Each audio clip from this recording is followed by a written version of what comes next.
What's going on, YouTube tribe? Welcome back to the channel. And today we have a little bit different. We're not doing a track reaction today. We're doing artists who destroyed their careers in seconds. Now, just a quick disclaimer. I've already seen probably the first minute of this video and I was like, hold up, let me stop so I can do a reaction to it. So the first minute I've already covered.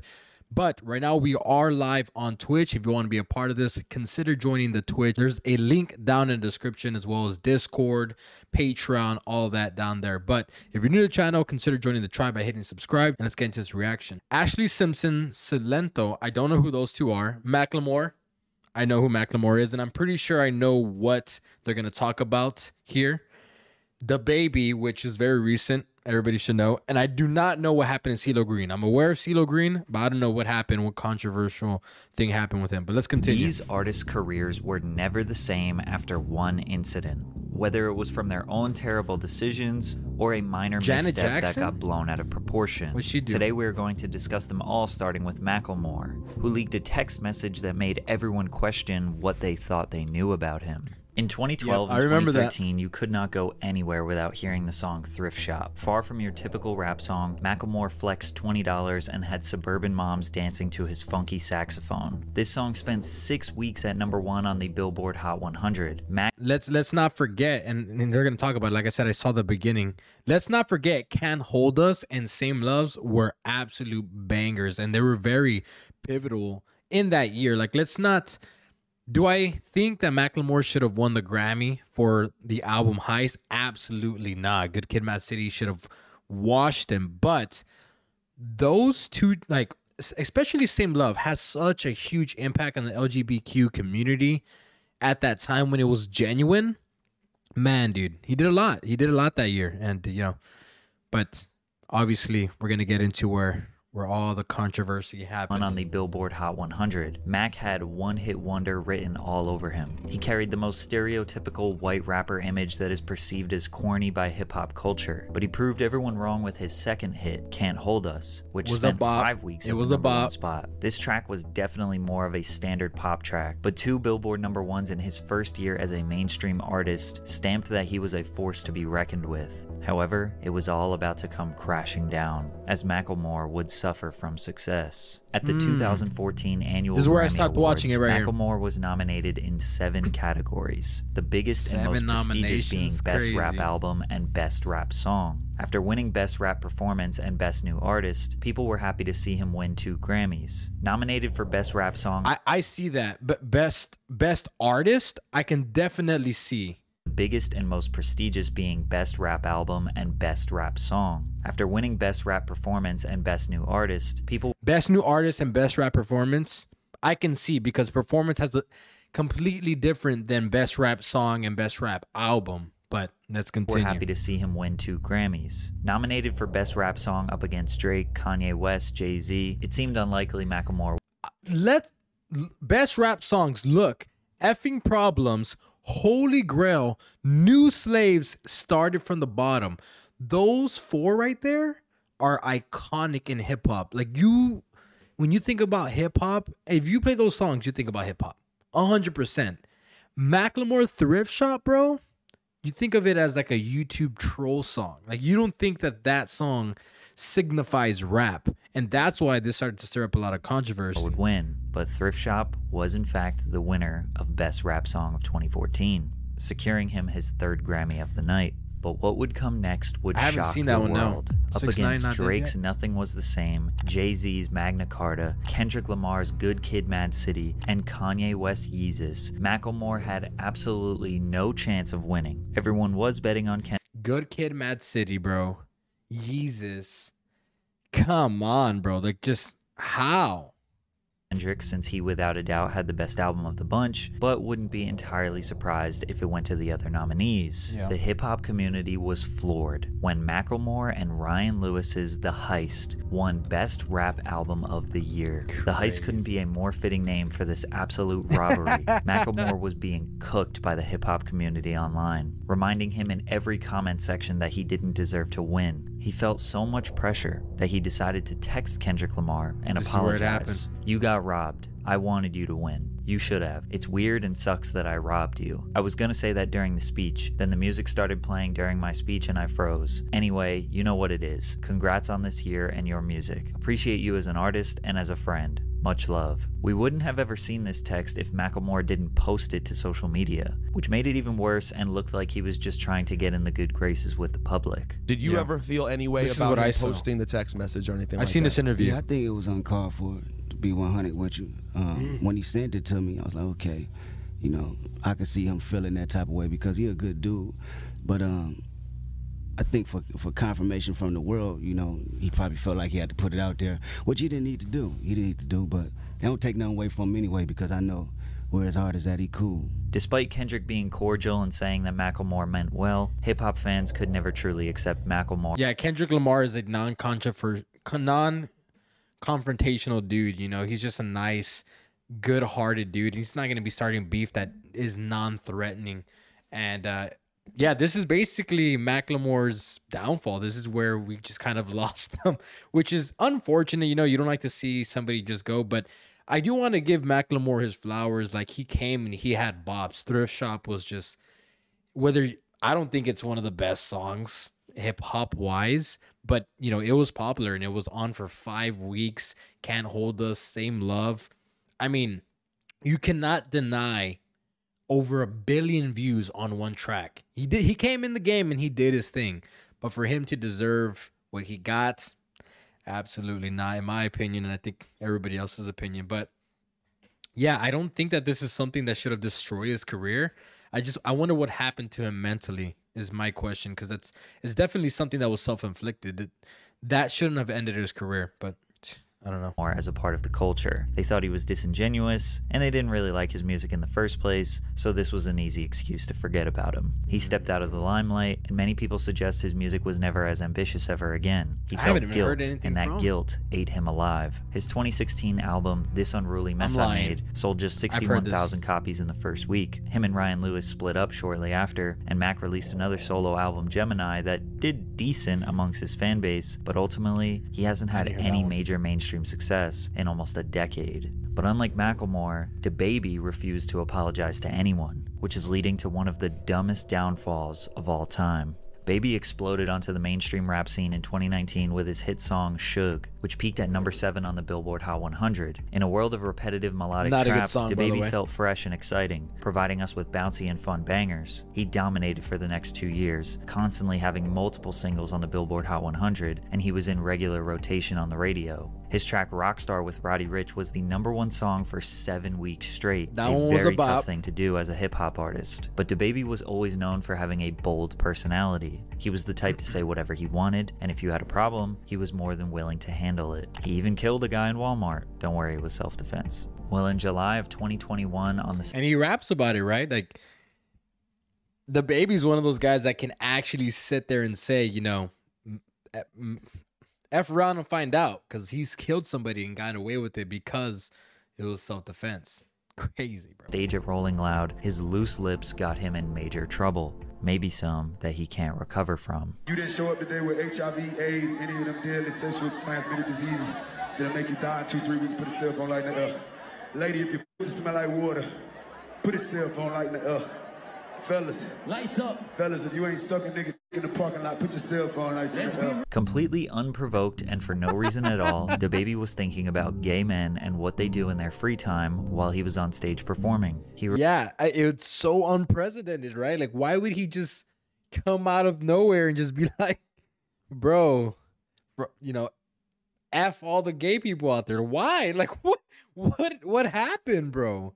And I feel like that speaks a lot to him. Like, why was he thinking about homosexuality in that moment? I don't know. But at the end of the day, I really don't think that should have destroyed his career, in my opinion. But I'm a huge advocate for freedom of speech. And I know some people aren't the same. But yeah, let's continue. Referred to people with AIDS as dirty and will likely die soon from the illness. Both statements are categorically and factually untrue. The clip was shared onto the internet and sent millions of people into an uproar. DaBaby addressed this on his Instagram and clarified his message. I wasn't going on no rant. That's called a call to action. That's what that's called, because I'm a live performer. I'm the best live performer. I'm the live show killer. You interact with your fans. You get what I'm saying? Look, all the lights went up gay straight. You want to know why? Because even my gay fans don't got fucking AIDS, stupid ass niggas. Him doubling down on his comments made everything way worse, as he clearly was very uneducated on the AIDS disease and the unfair stigmas that come with it. And although he eventually issued an apology addressing the LGBTQ community, he had made countless contradictory statements after. He tried to profit off the controversy in music videos and even kind of redacted his own apology. If I say what I say to get people to raise their cell phones and it's misinterpreted by people who watch a 5-second clip at home, you're not supposed to understand what's going on. You couldn't raise your cell phone if you wanted to, so you ain't supposed to be able to digest a clip, you know what I'm saying? A clip that has been altered and shortened with a narrative to go along with it, with enough people driving it, it's gonna do what it do. From here, he got kicked off in every major festival in 2021 that he was supposed to perform at. And even when he did perform, he was booed and had garbage thrown at him. Here's the thing. I don't think anybody should be like canceled. I think that if you don't believe in what somebody else believes, you don't have to support him, right? So like, let's say I have an issue with what he said. Just stop listening to his stuff. You know what I mean? I'm not a supporter. But for me to be like extremely outraged and wish ill on this person is just not who I am personally. I mean, I don't know. I wouldn't go out of my way to cancel anybody, in my opinion. You know what I mean? A-list celebrities and fellow collaborators condemned him, but the controversy continued. He got into fights, tormented and broke down the mother of his child on Instagram, tried to kiss one of his fans without consent. DaBaby was not trying to save face. Usually, welcome to the stream. Saying, "I'm sorry for being me." His ticket sales plummeted, which resorted to him offering buy one get one free deals to fill out the venues. One report alleged that he only sold 500 tickets to a venue that holds 14,000 people, and he claims to have lost $30 million because of the controversy. welcome. We appreciate you. We should have followed. $30 million, $30 million that I would have had before the ball dropped 2021. So this happened rolling out with July. I had $30 million worth of shows on the schedule before December 31st. All he had to say was, put your hands in the air if you just...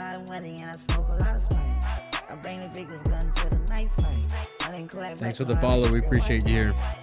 Thank you. Don't care, and all of this could have been avoided. But if you think what DaBaby said was bad, you'll be horrified by what CeeLo Green said in a series of questionable tweets. I don't know what CeeLo Green did. If you don't remember the name CeeLo Green or his previous duo Gnarls Barkley, you definitely remember his two most iconic songs, Crazy and Forget You. Crazy peaked at number 2 on the Billboard Hot 100 and spent 29 weeks on the chart. Forget You, which he released solo 4 years later, also went number 2 on the Hot 100 after spending almost a full year on the charts. CeeLo had a very unique voice and was undeniably talented. He pretty much only gave us 2 hits, but was an ever-present pop culture figure throughout the early 2010s. Whether he was hosting an award show, his own reality show, voice acting, or being a judge on The Voice, CeeLo was loved and appreciated until some shocking allegations arose. CeeLo was accused by a 33-year-old woman he dined with at a downtown Los Angeles sushi restaurant of placing ecstasy, also known as MDMA or Molly, in her drink. The woman later told Los Angeles police detectives she woke up naked in bed in her hotel room with Green. CeeLo allegedly admitted to law enforcement that he took ecstasy, but denied drugging the woman's drink or committing sexual assault. CeeLo's sexual assault charges were dropped after prosecutors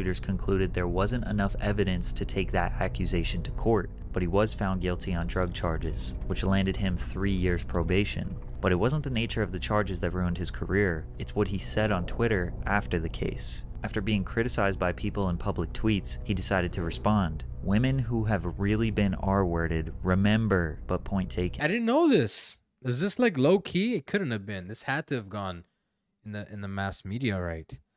Damn, bro. CeeLo Green dirty with it though. That's messed up. Twitter after the case. After being criticized by people in public tweets, he decided to respond. Women who have really been R-worded, remember, but point taken. So if I tried but did not succeed, but the person said I did, then what really happened? When someone breaks in a home, there is broken glass. Where is your plausible proof anyone was R-worded? If someone passed out, they're not even with you consciously. So with implies consent. It's hard to see what? There's no way he said that. There's no way he said that, bro. That is crazy. If someone is not conscious, then they're not with you. Therefore, they have consented. Wow, that's crazy. Point he was trying to make here, but the blogs were not holding back. CeeLo, it's not rape if you forget. CeeLo Green, it isn't rape if the victim is unconscious. After these tweets, his reputation was destroyed. He lost all of his live performance bookings, he quit The Voice to avoid being fired, his TV show was canceled, and he basically disappeared from the pop culture zeitgeist, pretty much surviving off royalties and small film roles here and there. But I guess him and I are friends now? Yo, Pat, what's up, man?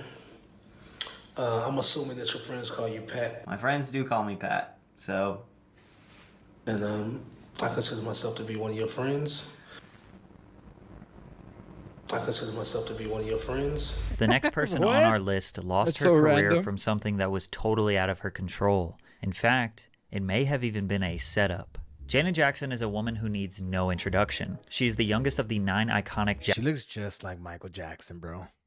Jackson family siblings. Although she was not a part of the original Jackson 5, she would go on to have a massive solo music career. Jackson signed the first of 2 record-breaking multi-million-dollar contracts with Virgin Records, establishing her as one of the highest-paid artists in the industry. She was named by Billboard magazine in the 90s as the second most successful recording artist of the decade in the United States after Mariah Carey. Over 100 million records sold, 10 Billboard #1 songs, 27 top 10 hits. She is easily the most successful artist on this list, which is why her downfall is even more tragic. The Super Bowl in America is always the most watched televised program every year, with an average of around 100 million people watching the game. The halftime show has historically been a major milestone in an artist's career, as it is the biggest stage they will likely ever be on. In 2004, Janet Jackson was asked to do the show, but not by herself, which was surprising since she easily had enough hits to do a full set. Instead, she only got to perform 2 of her songs. The other time was filled out by Justin Timberlake, Diddy, Nelly, Kid Rock, and Jessica Simpson. The very last song of the performance was Justin's hit song, Rock Your Body, in which Janet assisted him. The 2 met at the center of the stage to pose for the grand finale. Justin reaches across Janet's body and pulls off the chest piece of her costume, exposing her breast to 90 million people. The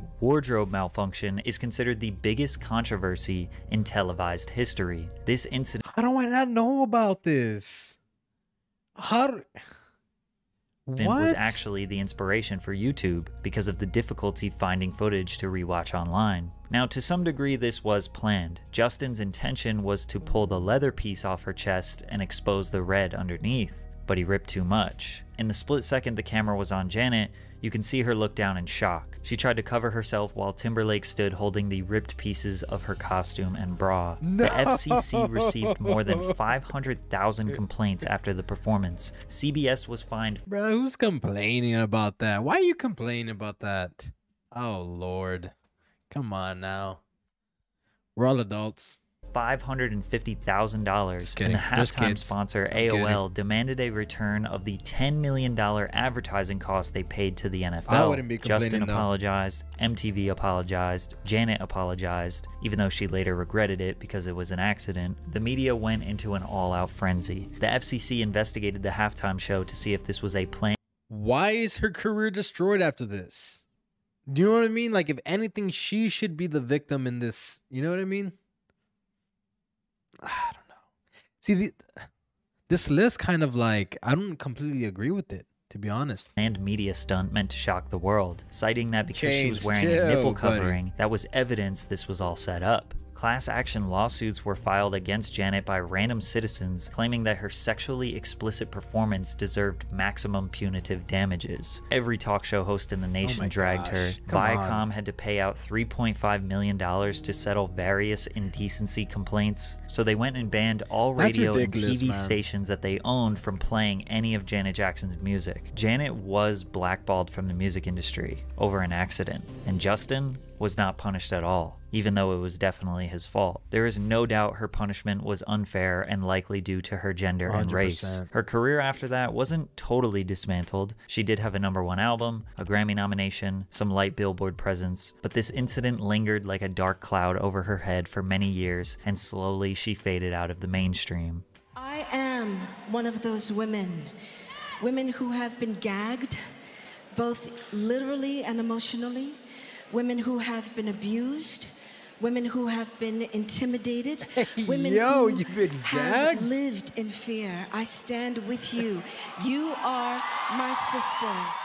However, today, most people can all agree that this was just an overreaction, and she is still highly regarded as one of the most iconic pop stars of all time. Facts. Overreacting to small mistakes seemed to be common in the early 2000s because this next artist's career was destroyed by something so small, it's almost unbelievable. Ashley Simpson was the younger sister of the already famous pop star Jessica Simpson, who was a multi-platinum Billboard charting recording artist. She also had her own MTV show. Newlyweds, Nick and Jessica was one of the most popular programs on the network. MTV wanted to capitalize on the Simpson sisters' newfound fame and gave Ashley her own series called The Ashley Simpson Show. The series ran for 2 seasons and aired every week on MTV directly after Jessica's show. Viewers who were invested in Jess were introduced to Ashley immediately after. Ashley was desperate to not live in the shadows of her sister. She dyed her naturally blonde hair brown and built a pop-punk image to complement her pop-rock music. Her album's lead single, Pieces of Me, became an instant hit in the United States. The song peaked at number 5 on the US Billboard Hot 100.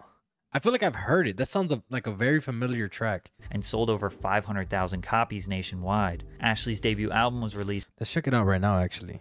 Real quick. I've heard this track. Dope. I didn't know that was her. Cool. Soon after, with an estimated 398,000 copies sold in its first week. Worldwide, the album sold more than 5 million copies. She had a bigger debut than her sister, but her career ended just before it took off. Saturday Night Live, 2004. Ashley Simpson was set to perform her single Pieces of Me when this happened. On a Monday, I am waiting.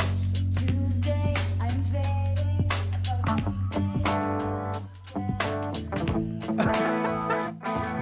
The song just kept playing and she like was pretending to sing, but everybody lip syncs, don't they?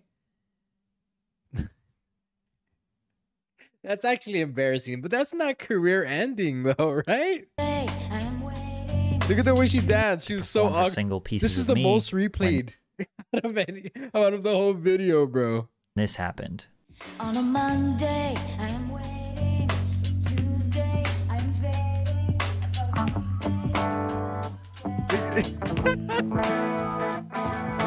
You might be kind of confused as to what happened. Basically, the backing vocals started playing before Ashley expected them, as it was her intention to lip sync her performance, but instead of trying to catch up to the song, she stood there in a panic, then hit this extremely awkward jig dance twice, before ultimately exiting the stage without saying anything. The show cut to commercial, and when it came back, she blamed her band. Ladies and gentlemen, what can I say? Live TV. Exactly. I feel so bad my band started playing the wrong song, and I didn't know what to do, so I thought I'd do a hoedown. I'm sorry. If she just told the truth right away, she may have been able to avoid the backlash. But instead, Ashley became a laughingstock.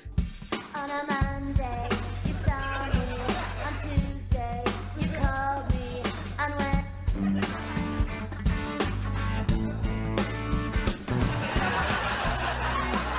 You see, just go back to making regular music. You know what I mean? Just because you're a bad performer doesn't necessarily mean that you make bad music.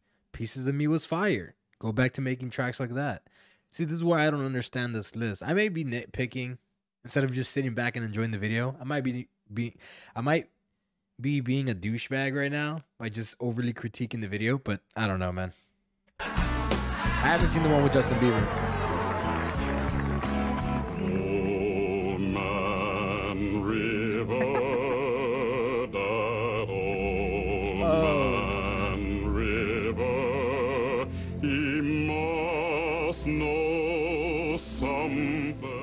Even news anchors poked fun at her. Sister's performance on Saturday Night Live was, well, all right, bro. That's just too far, bro. That's just, come on. That's just too far, dude. Dude. That's just bullying at this point. Oh my God. Even news anchors poked fun at her. Sister's performance on Saturday Night Live was, well, out of sync, you could say. All right, Sorry, we had to do that. It was just our own little lip-syncing adventure. We were mocking her. At just 19, she was publicly ridiculed by the world. And this is all especially ridiculous considering today's standards are much lower. It almost feels like lip syncing isn't even a real thing anymore. Half of my favorite artists at their live shows just let the song play, jump around, and yell random ad-libs. Even though Ashley was a decent performer, and she did have an opportunity to redeem herself on various late-night shows, nobody cared. Nobody wanted to give her a second chance. It was too much fun to make jokes and boo her off stage. That's so messed up, bro. She did have a moderate comeback with her single Boyfriend in 2005, and her second album eventually selling 3 million copies worldwide, but she had already seen the peak of her music career, and as it slowly dwindled away, she maintained her relevance in the 2010s through relationships, various television projects, and her own social media. But the last person on our list has the most unexpected, shocking, and horrifying incidents that landed them in prison. In 2015, the world was dancing to Silentto's hit song, Watch Me. The song paired with the massive viral dance, the whip and the nay-nay. All of social media was flooded with videos of people doing the dance. With Vine and Instagram peaking in popularity, Silentto laid the foundation for what would become extremely normal on TikTok many years later. He performed at award shows, on Nickelodeon, every talk show in America. The virality got the single to number 3 on the Billboard Hot 100, as well as 1.8 billion views on YouTube. Oh my Today, the record is 6 times platinum. Unfortunately, hip-hop dance tracks have a history of being impossible to outdo, because for every one that becomes culturally iconic, there are hundreds of cheesy failed attempts to recreate the moment. Silentto waited 3 years to drop his album is that fresh that out of one high chick? school. The one that just came out, because for every one that becomes culturally iconic, there are hundreds of cheesy failed attempts to recreate. She's a lesbian, I know. Create the moment. Silentto waited 3 JoJo? That is her. years to drop his album fresh out of high school, which failed to one that becomes culturally iconic. There are hundreds of cheesy failed attempts to recreate the moment. Silentto waited 3 years to drop his album fresh out of high school, which failed to generate any buzz, and his second album went almost totally unnoticed. But before you could fully count him out, he made a decision that officially ended his career. On January 21st, 2021, the 23-year-old rapper was arrested for the murder of his cousin, 34-year-old Frederick Rooks, after a shooting in DeKalb County, Georgia. Police said officers found Rooks suffering from multiple gunshot wounds at a home off of Deep Shoals Circle. He was pronounced dead at the scene. Investigators did not have a suspect at the time. Responding officers were able to obtain video from the security cameras of multiple residents and later identified Hawk, or Silentto, as the gunman. Silentto was arrested February 1st, 2021. How are you gonna say that about the Simpson chick, and you're gonna say this about murder? Oh my God, you're ridiculous.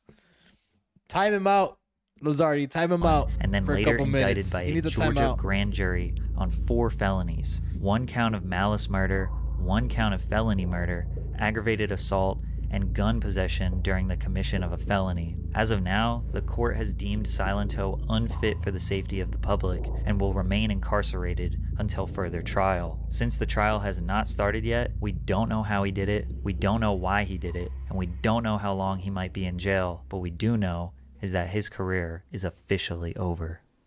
Yeah, I mean, he was a one-hit wonder to begin with, in my opinion. That one, out of the whole list, that's the one that is career ending out of all of them. And CeeLo Green. CeeLo Green, I did not know about him. Yeah, those two, they can go. You know what I mean? But the rest, come on back. We're waiting for you. We appreciate new music. Thank you for tuning in. If you appreciated the video, consider joining the tribe by hitting subscribe. If you want me to check out other videos just like this, make sure to leave it down in the comments below. And we'll catch you on the next reaction. Peace.